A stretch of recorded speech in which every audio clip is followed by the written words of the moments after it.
அமெரிக்காவோட 47வது ஜனாதிபதியா Donald Trump இன்னையிலிருந்து உத்தியோகபூர்வமாக தன்னுடைய கடமைகளை ஆரம்பிச்சிருக்கிறாரு. பதவியேற்பு நிகழ்வு மிக பிரம்மாண்டமான முறையில் நடந்திருக்கு.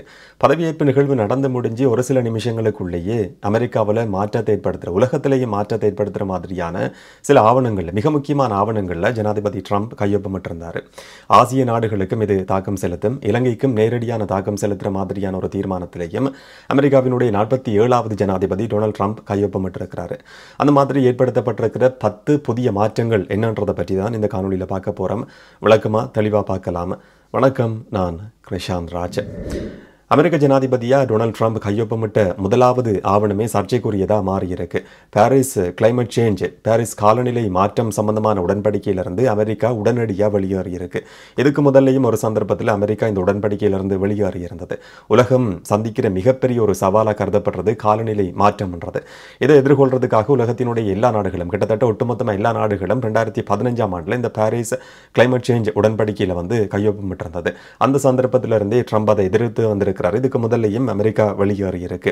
இப்போ முதலாவது அவர் போட்டிருக்கிற கையொப்பம் என்னன்னு சொன்னால், இதுக்கு பிறகு நீங்கள் சொல்றது கேட்டு நாங்கள் செயற்பட மாட்டோம், இந்த உடன்படிக்கைக்கும் எங்களுக்கும் இடையில எந்த விதமான சம்பந்தமும் கிடையாதுன்ற தீர்மானம் எடுக்கப்பட்டிருக்கு. என்னன்னு சொன்னால், அமெரிக்கா மாதிரியான வளர்ச்சி அடைஞ்ச நாடுகள் புவி வெப்பமயமாதலை தடுக்கிறதுக்கான, அதை தவிர்க்கிறதுக்கான முயற்சிகளையும் நடவடிக்கைகளையும் ஈடுபடணும் என்றது இந்த உடன்படிக்கையினுடைய ஒரு மிக முக்கியமான அம்சமாக இருக்கு. ஆனால் பொருளாதார ரீதியான நலன்களை கருத்தில் கொள்றதா இருந்தால் இந்த உடன்படிக்கை இல்லாமல் கருத்தில் கொள்ள முடியாது, இதை செயற்படுத்த முடியாது.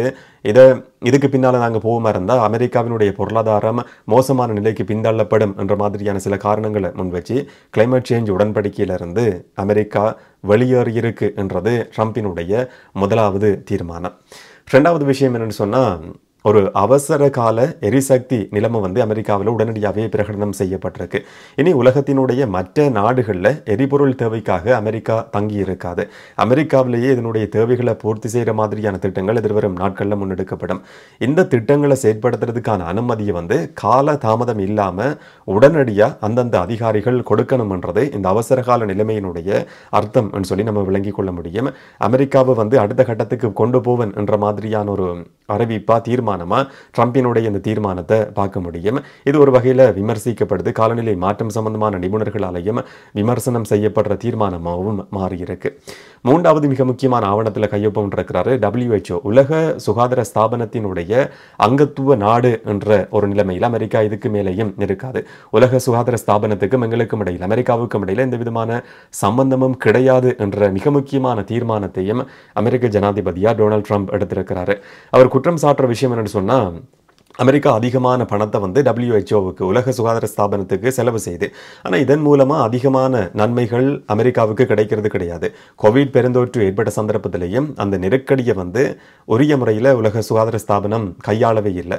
சீனா சொல்றதை கேட்டு சீனாவினுடைய ஆதிக்கத்துக்கு உட்பட்டு உலக சுகாதார ஸ்தாபனம் செயற்பட்டு கொண்டிருக்கு. இதனால அமெரிக்கா இதிலிருந்து வெளியேறுது என்ற தீர்மானத்தை டொனால்ட் ட்ரம்ப் எடுத்திருக்கிறாரு. நாலாவது விஷயம், 2021ஆம் ஆண்டு ஜனவரி மாதம் ஒரு போராட்டம் நடத்தப்பட்டிருந்தது.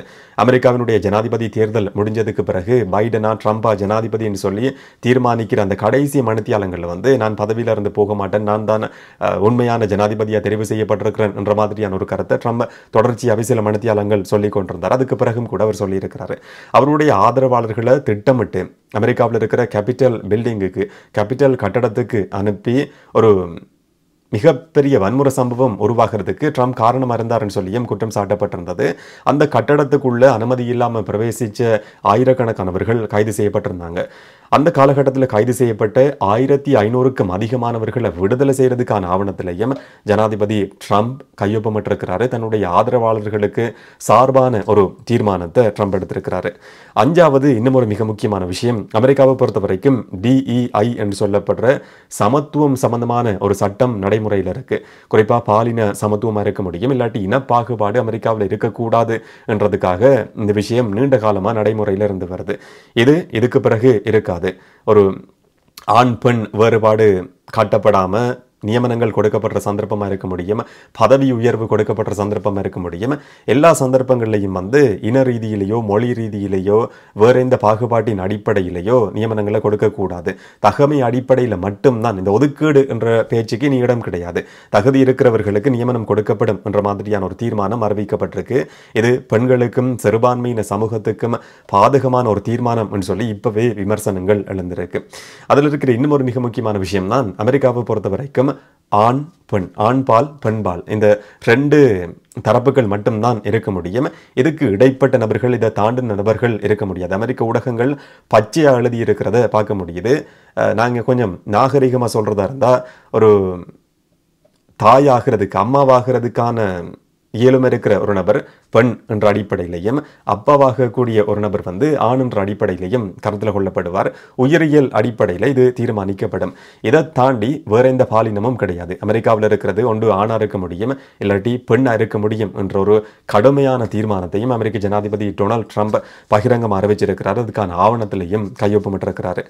6வது விஷயம், எல்லை பாதுகாப்புக்கான நடவடிக்கை. மெக்சிகோல வந்து ஏற்கனவே இதுக்கு முதல்ல இருந்த பதவி காலத்தில் ஒரு மதில் சுவரை கட்டுறதுக்கான நடவடிக்கை ஆரம்பிக்கப்பட்டிருந்தது. தன்னுடைய இந்த பதவி காலகட்டத்தில் வந்து அந்த மெக்சிகோ சுவர் தொடர்ச்சியா கட்டியெழுப்பப்படும், அது முடிவுக்கு கொண்டு வரப்படும் என்ற தீர்மானம் அறிவிக்கப்பட்டிருக்கு. இதையும் தாண்டி சர்ச்சைக்குரிய தீர்மானம் அவர் கையொப்பமிட்டிருக்கிறது. மெக்சிகோ எல்லைக்கு, அமெரிக்காவினுடைய மெக்சிகோவில் இருக்கிற எல்லை பகுதிக்கு ராணுவத்தை அனுப்புற என்ற தீர்மானம் எடுக்கப்பட்டிருக்கு. என்னன்னு சொன்னா, போதைப் பொருள் கடத்தல் அதிகமாக நடந்து கொண்டிருக்கு, குடியேற்றவாசிகள் அதிகமாக நுழைஞ்சு கொண்டிருக்கிறாங்க. இந்த பகுதி மூலமாக தான் அதிகமானவர்கள் அமெரிக்காவுக்குள்ள நுழைஞ்சு கொண்டிருக்கிறாங்க. ராணுவத்தை அனுப்பி இதை கட்டுப்படுத்த முடியும் என்ற தீர்மானத்தை வந்து அமெரிக்க ஜனாதிபதி டொனால்ட் ட்ரம்ப் எடுத்திருக்கிறார். இது விமர்சிக்கப்படுது. ராணுவ மயமாக்கலை நோக்கி அமெரிக்கா நகர்ந்து கொண்டிருக்கு. குடியேற்றவாசிகளுக்கு, புகலிட கோரிக்கையாளர்களுக்கு ஒரு அச்சத்தை ட்ரம்பினுடைய தீர்மானம் ஏற்படுத்தி இருக்கு என்ற ரீதியில் இந்த தீர்மானமும் விமர்சிக்கப்படுது. 7வது விஷயம், பர்த் ரைட், குடியுரிமைன்றது. ஒருவர் பிறக்கிற அடிப்படையில் குடியுரிமை அமெரிக்காவில் தீர்மானிக்கப்படும். இது நீண்ட காலமாகவே இருந்து வருது. அமெரிக்காவில் பிறக்கிற ஒரு குழந்தை அமெரிக்காவில் பிறந்தா மட்டுமே போதுமானது, அமெரிக்க பிரஜையா அது கருதப்படும். கடைசியாக வெளிவந்திருக்கிற தரவுகளின்படி குடியேற்றவாசிகளுக்கு, புகலிட கோரிக்கையாளர்களுக்கு 1.2 மில்லியன் பிள்ளைகள் பிறந்து அமெரிக்க குடியுரிமையை இப்படி தானாவே பெற்றுக் கொண்டிருக்கிறதா சொல்லப்படுது. இதை ரத்து செய்யறதுக்கான ஆவணத்திலையும் ட்ரம்ப் கையொப்பமிட்டிருக்கிறாரு. ஆனால் இதில் வந்து சில சட்ட சிக்கல்கள் இருக்க முடியும் சொல்லி சில சட்டத்தரணிகள் இப்பவே சொல்லி இருக்கிறத பார்க்க முடியுது.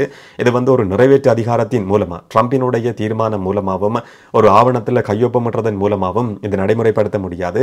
அதை ஒரு சட்ட மூலம் கொண்டு வந்து திருத்த வேண்டியிருக்கும், நீதிமன்றத்தில் அதை தீர்மானிக்க வேண்டியிருக்கும். இதில் ஒரு இழுபறி நிலைமை ஏற்பட முடியும், மிகப்பெரிய ஒரு நெருக்கடியை இது உருவாக்கலாம் என்ற விமர்சனம் இப்பவே எழுந்திருக்கு. ஆனால் இனி அமெரிக்காவில் பிறக்கிற குழந்தைகள் சட்டவிரோதமாக யாராவது குடியேறி அமெரிக்காவில் குழந்தை பிறந்தாலும் கூட அந்த குழந்தை வந்து அமெரிக்க பிரஜையாக கருதப்படாது என்றதுக்கான ஆவணத்தில் ட்ரம்ப் கையொப்பமிட்டிருக்கிறது மிக முக்கியமானது. 8வது விஷயம், அமெரிக்காவினுடைய வெளிநாட்டு உதவிகள் கிட்டத்தட்ட 90 நாட்களுக்கு நிப்பாட்டப்பட்டிருக்கு. எல்லா நாடுகளுக்கும், அமெரிக்கா பெரும்பாலான நாடுகளுக்கு வந்து அமெரிக்காவினுடைய நேரடி நிதியுதவி கொடுக்கப்பட்டு வருது. இலங்கைக்கும் அந்த மாதிரியான உதவி கிடைக்குது. கடைசியாக 2023ஆம் ஆண்டிலையும் கூட கிட்டத்தட்ட 250 மில்லியன் அமெரிக்க டாலர் பெறுமதியான உதவி திட்டம் அறிவிக்கப்பட்டிருந்தது. ஆனால் இந்த திட்டங்கள் வந்து 90 நாட்களுக்கு நிப்பாட்டி வைக்கப்பட்டிருக்கு. இதுக்கு முதல்ல சம்மதம் தெரிவிக்கப்பட்ட திட்டங்கள் நிப்பாட்டி வைக்கப்பட்டிருக்கு. புதிய திட்டங்கள் சம்பந்தமாகவும் இப்போதைக்கு எந்த விதமான நடவடிக்கைகளும் எடுக்கப்படாது. ஒரு மீளாய்வு கூட்டம் நடத்தப்பட்டு இது சரியான தீர்மானம் என்றதை ட்ரம்ப் நிர்வாகம் உறுதி செய்ததுக்கு பிறகுதான் இதுக்கு பிறகு அமெரிக்காவினுடைய உதவி மற்ற நாடுகளுக்கு கொடுக்கப்படும் என்ற தீர்மானத்திலையும் அமெரிக்க ஜனாதிபதி அந்த ஆவணத்திலையும் ட்ரம்ப் கையொப்பமிட்டிருக்கிறாரு. 9வது விஷயம், 75 நாட்களுக்கு வந்து டிக்டாக்கினுடைய தடை நீக்கப்பட்டிருக்கு. அமெரிக்காவில் டிக்டாக் வந்து ஞாயிற்றுக்கிழமையில் நேற்றிலிருந்து செயலிழந்திருந்ததாக அறிவிக்கப்பட்டிருந்தது. மிக பிரபலமான டிக்டாக் பயன்படுத்துகிற நபர்கள் கூட, செலிபிரிட்டிஸ் கூட வந்து தங்களுடைய கடைசி பதிவு இதுதான் என்று சொல்லி டிக்டாக்ல காணொலியை போட்டிருந்தாங்க. என்ன சொன்னால், அமெரிக்கர்களினுடைய பாதுகாப்புக்கு தரவுகள் திருடப்படுது என்ற ஒரு குற்றச்சாட்டு முன்வைக்கப்பட்டிருந்தது. இதையும் தாண்டி அமெரிக்காவினுடைய தேசிய பாதுகாப்புக்கு அச்சுறுத்தல் இருக்குன்னு சொல்லி சொல்லப்பட்டிருந்தது. ட்ரம்ப் கோவிட் விமர்சனம் செய்த மாதிரி, சைனீஸ் வைரஸ் என்று சொன்ன மாதிரி, இது சைனாவினுடைய உளவு பார்க்கிறதுக்கான ஒரு அப்ளிகேஷன் தான் டிக்டாக் என்று சொல்லி கடுமையான விமர்சனங்கள் இருந்தது. அந்த அடிப்படையில் டிக்டாக் அமெரிக்காவில் தடை செய்யறதுக்கும் ஒரு தீர்மானம் இதுக்கு முதல்ல எடுக்கப்பட்டிருந்தது. ஆனால் ட்ரம்ப் வந்ததுக்கு பிறகு அதை தற்காலிகமாக நிப்பாட்டி வச்சிருக்கிறார். இது எத்தனை நாட்களுக்கு தொடரும் என்றது தெரியாது. 10வது தீர்மானம் பைடன் நிர்வாகம் செய்திருக்கிற சில செயற்பாடுகள் அரசியல் ரீதியில் பழி வாங்குறதுக்காக சட்ட ரீதியான கட்டமைப்புகள் பாதுகாப்பு தரப்புகள் பயன்படுத்தப்பட்டது என்ற குற்றச்சாட்டு இதுக்கு முதல்ல முன்வைக்கப்பட்டிருந்தது. பைடன் நிர்வாகம் செய்திருக்கிற சில செயற்பாடுகள் சில தீர்மானங்கள் சம்பந்தமா விசாரணை நடத்துறதுக்கான ஒரு தீர்மானத்தையும் அமெரிக்க ஜனாதிபதி டொனால்ட் ட்ரம்ப் ஆரம்பிச்சிருக்கிறாரு. அதுக்கான ஆவணத்திலையும் ட்ரம்ப் கையொப்பமிட்டிருக்கிறார் என்றதும் மிக முக்கியமானது. இந்த மாதிரி சர்ச்சையை ஏற்படுத்தி இருக்கிற மிக முக்கியமான தீர்மானங்களையும் ஆவணங்களையும் புதிய ஜனாதிபதி அமெரிக்காவினுடைய 47வது ஜனாதிபதி டொனால்ட் ட்ரம்ப் இன்றைக்கு வந்து கையொப்பமிட்டிருக்கிறாரு. முதல் நாள்லேயே இந்த மாதிரியான தீர்மானங்கள் அறிவிக்கப்படும் இருந்தா அடுத்தடுத்த நாட்களில் எப்படியான தீர்மானங்கள் அறிவிக்கப்படும் என்றதை இப்பவே ஊகிக்கக்கூடிய மாதிரி இருக்கு. என்ன நடக்கும்ன்றதை பொறுத்திருந்து பார்க்கலாம். இதை பற்றி நீங்க என்ன நினைக்கிறீங்கன்றதை கமெண்ட்ல பதிவு செய்யுங்க. இன்னும் ஒரு காணொலியில் இன்னும் ஒரு தகவலோட சந்திக்கலாம். வணக்கம்.